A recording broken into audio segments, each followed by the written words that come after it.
Ya, pemirsa tim gabungan independen pencari fakta tragedi Kanjuruhan telah menyerahkan hasil investigasi kepada Presiden Joko Widodo. Menko Polhukam yang juga Ketua TGIPF Mahfud MD menyampaikan bahwa tragedi Kanjuruhan merupakan tanggung jawab dari PSSI. Pak, gimana nih Pak hari ini Pak?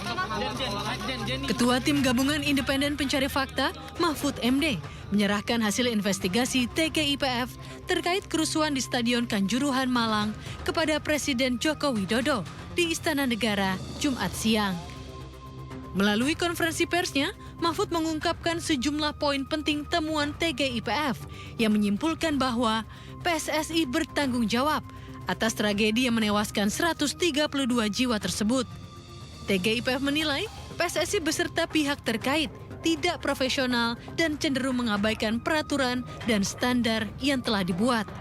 TGIPF menilai Eksekutif Komite atau EXCO serta sub-sub organisasinya bertanggung jawab berdasarkan aturan-aturan resmi dan juga berdasarkan moral. Jika kita selalu mendasarkan diri pada norma formal, maka semuanya menjadi tidak ada yang salah. Karena yang satu mengatakan aturannya sudah begini, sudah kami laksanakan. Yang satu bilang saya sudah kontrak, saya sudah sesuai dengan statuta FIFA, gitu. Sehingga di dalam catatan kami disampaikan bahwa pengurus PSSI harus bertanggung jawab dan sub-sub organisasinya. TGIPF yang dibentuk sejak awal Oktober ini telah maraton melakukan investigasi dan pendalaman terkait tragedi Kanjuruhan.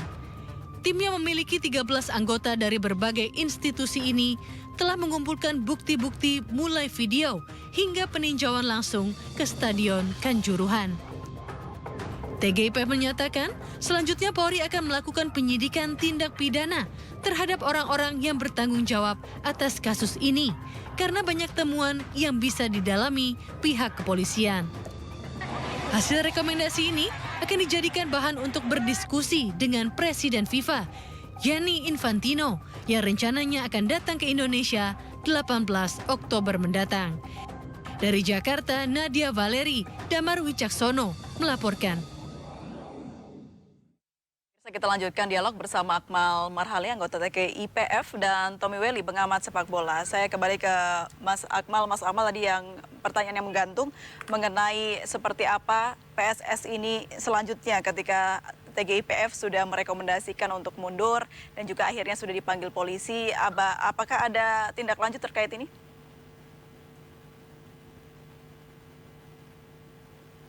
Mas Akmal? Mas Akmal, bisa dengar suara saya? Iya, gimana? Baik.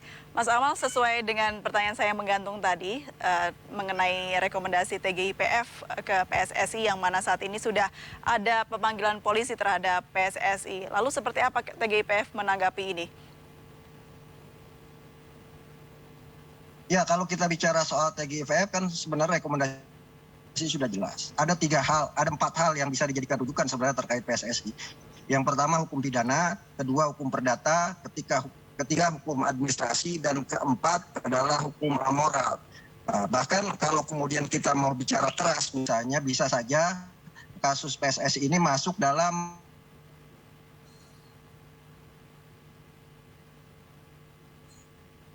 Baik, Mas Akmal.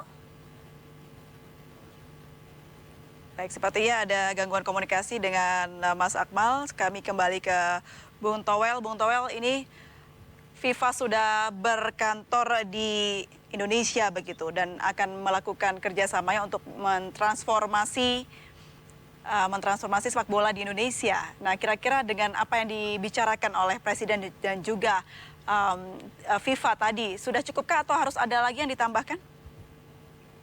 Kalau transformasi kan menyeluruh. Berarti mulainya dari organisasinya. Kalau soal standar stadium, standar pengamanan itu teknis. Pelaksanaan pertandingan dan sebagainya regulasi. Sekarang kan pertanyaannya, regulasi sistem sepak bolanya itu siapa yang mau eksekusi? Nah, kalau rekomendasi TGIPF adalah mundur EXCO, KLB dan sebagainya, maka transformasinya berarti kan mulai dari organisasinya kan. mulai dari orang-orangnya. Maka pertanyaan sederhananya adalah rekomendasi TGIPF itu bagaimana bisa dieksekusi, sehingga kemudian semua rekomendasi itu bisa dijalankan tuh bagaimana, mengeksekusinya seperti apa, Ya. Pemerintah mau toolnya mau seperti apa, kan begitu. Karena balik lagi saya bilang bahwa saat ini PSSI belum respon, voter-voter juga belum respon, mungkin hanya 1-2 saja yang respon terkait situasi terakhir ini. Nah ini penting untuk dilihat perkembangannya. Seperti itu. Bung Towel, yang kita ketahui ini sepak bola Indonesia sedang ditransformasi dengan dibantu oleh FIFA. Namun di sisi lain Indonesia akan menjadi tuan rumah tahun depan untuk Piala Dunia U20. Mampukah Indonesia, Bung Towel? Makanya kita berkejaran dengan waktu. Kalau soal mampu tinggal ikuti template-nya, tinggal ikuti prosedur atau regulasi dan aturan-aturan yang didirektif oleh FIFA, pasti mampu gitu loh. Persoalannya adalah kalau yang mau ngerjainnya siapa gitu kan. Oke. PSSI-nya siapa? Sementara rekomendasi kan diminta mundur dan KLB. Itu timeline-nya sampai kapan gitu loh. Jadi kejar-kejaran oleh waktu ini menurut Anda cukup tidak? Inilah yang jadi pertanyaan. Karena ada mekanisme organisasi kan untuk melaksanakan KLB itu kan. Bahwa waktunya dipercepat maka harus dipertajam tuh. Rekomendasi itu harus dipertajam. Seperti apa detail-detailnya gitu. Oke, ini rupanya Mas Akmal sudah bergabung lagi bersama kita. Mas Akmal, kita tadi membicarakan mengenai apakah Indonesia cukup untuk mengejar waktu mempersiapkan Piala Dunia U20 tahun depan di tengah saat ini sedang dibenahi begitu sepak bola Indonesia. Silakan Mas Akmal. Ya kalau bicara apakah mampu menyelenggarakan Piala Dunia jelas mampu karena ketua panitianya kan pemerintah dalam hal ini Menpora Pak Zainuddin Amali untuk penyelenggaraan Piala Dunia. Nah bagaimana untuk tadi misalnya PSSI-nya ini kan memang para presiden dalam pertemuan dengan tim pencari fakta agak hati-hati bicaranya. Dia bilang sampaikan ketika kita Jumat bertemu adalah untuk kasus semuanya diusut tuntas, tapi untuk sepak bola kita harus hati-hati karena jangan sampai kemudian ramai wacana soal intervensi. Nah, karena itu tunggu saya bertemu dengan FIFA untuk membicarakan semua bagaimana langkah-langkah yang harus dilakukan. Tapi dengan bahasa tadi yang disampaikan bahwa akan ada kaji ulang terhadap pemangku kepentingan sepak bola, sebenarnya situ sudah jelas. Ditambah lagi tadi tidak ada satupun pengurus PSSI yang yang diajak untuk bertemu. Ini menggambarkan bahwa sejatinya untuk mengarah kepada kongres luar biasa sudah ada arah yang bisa dilakukan. Kalau bicara timeline misalnya, kapan yang paling bagus di awal tahun kongres tahunan PSSI sekaligus juga kongres luar biasa bisa dilakukan di sana. Tapi lagi-lagi ini kembali kepada para pemangku kepentingannya, dalam hal ini pemilik suara. Mau nggak sepak bola kita ini berubah? Kalau kemudian mau, ini momentumnya untuk melakukan perubahan secara signifikan di federasi sepak bola kita. Nah, langkah bola sekarang saat ini ada sejatinya di pemilik suara. Tinggal mau dipendang kemana bola itu tentunya yang kita tunggu-tunggu sejatinya. TGIPF membangun kesadaran untuk pengurus PSSI sadar ada tanggung jawab yang harus dilakukan, tidak memaksa sebenarnya. Kalau memaksa sih sebenarnya bisa dengan undang-undang peraturan Mahkamah Agung nomor 13 tahun 2016 tentang hukum pidana terhadap korporasi. Di situ bisa sebenarnya PSSI masuk sebagai sebuah korporasi perkumpulan orang-orang di mana terkena hukum pidana karena kasus Kanjuruhan ini. Hukumannya salah satu adalah hingga saat ini hukuman dibekukan, tapi belum mau digunakan oleh negara untuk menggunakan hukum pidana korporasi ini. Baik, berarti hingga saat ini rekomendasi dari TGIPF belum direspon begitu ya oleh PSSI? Ya semakin lama direspon oleh PSSI maka semakin lama sepak bola kita ini bisa hidup kembali kan. Ini yang harus kemudian menjadi menjadi bahan introspeksi kepada seluruh stakeholder sepak bola kita, dalam hal ini misalnya para pemilik suara, bahwa secara de jure sejatinya kekuatan atau legitimasi PSSI itu sudah lumpuh dengan adanya rekomendasi itu ditambah dengan pertemuan Presiden bersama Gianni Infantino. Nah, tinggal kita tunggu bagaimana kemudian kesadaran personal dan kesadaran kelompok pengurus PSSI untuk merespon ini semua, bahwa sejatinya mereka secara legitimate sudah tidak diakui ya dalam kaitannya dengan pengelolaan sepak bola di Indonesia. Baik, Bung Toel, ada respon mengenai rekomendasi dari TGIPF ini, belum direspon apa-apa dari PSSI? Ya sejauh ini saya lihat belum ya, sejak Jumat belum ada respon apa-apa terkait apa yang dilakukan oleh pemerintah. Dalam hal ini kan rekomendasi TGIPF ke Presiden. Presiden mungkin sudah memegang dan menyampaikan itulah. Jadi buat saya secara dalam tanda kutip politik organisasinya, lobby internasionalnya ini adalah pengaman. Pertemuan dengan FIFA ini, Presiden FIFA ini adalah pengamanan supaya tidak jatuh dalam atau terpleset dalam istilah intervensi.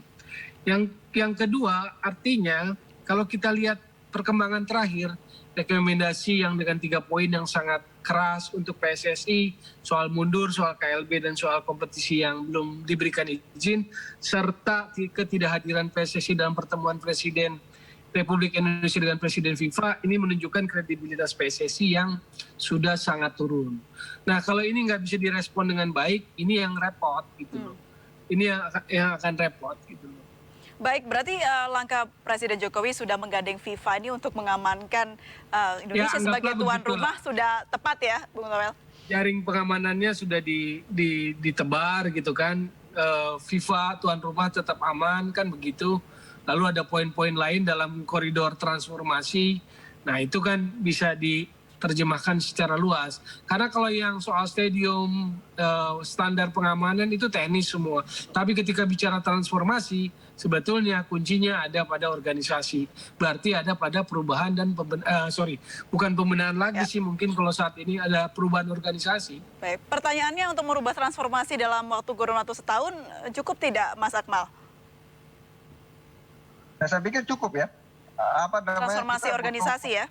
Bagaimana misalnya para pemilik suara itu mencari pemimpin-pemimpin yang kapabel, yang bisa dipercaya sama publik, yang juga setidaknya bisa menjamin bahwa masa depan sepak bola kita ini menjadi lebih baik. Nah ini yang mungkin harus dipikirkan oleh seluruh pemangku kepentingan, termasuk dalamnya pemilik suara. Jangan sampai kemudian sepak bola kita itu muter di lingkaran itu saja, ganti casing saja, tapi kemudian yang mengendalikan tetap orangnya itu saja yang selama 20 tahun menjadi sumber masalah sepak bola kita. Saya menyampaikan ke Pak Presiden Jokowi bahwa masalah kita ini ada pada akarnya, masalah sepak bola kita ada pada akarnya. Selama akarnya tidak dicabut, maka masalah akan muncul setiap saat. Karena itu, ini momentum terbaik ketika bertemu dengan FIFA adalah bagaimana bersama-sama kita mencabut akar masalah dari sepak bola Indonesia. Baik, kita support terus bagaimana kinerja pemerintah bekerja sama dengan FIFA untuk bisa mentransformasikan sepak bola Indonesia untuk ke depan yang lebih baik. Terima kasih banyak Mas Akmal, juga terima kasih banyak Bung Toel sudah bergabung dan berbincang bersama kami. Salam sehat selalu, selamat sore. Salam olahraga. Pemirsa, kami akan segera kembali usai jeda berikut, tetaplah di MNC News Now.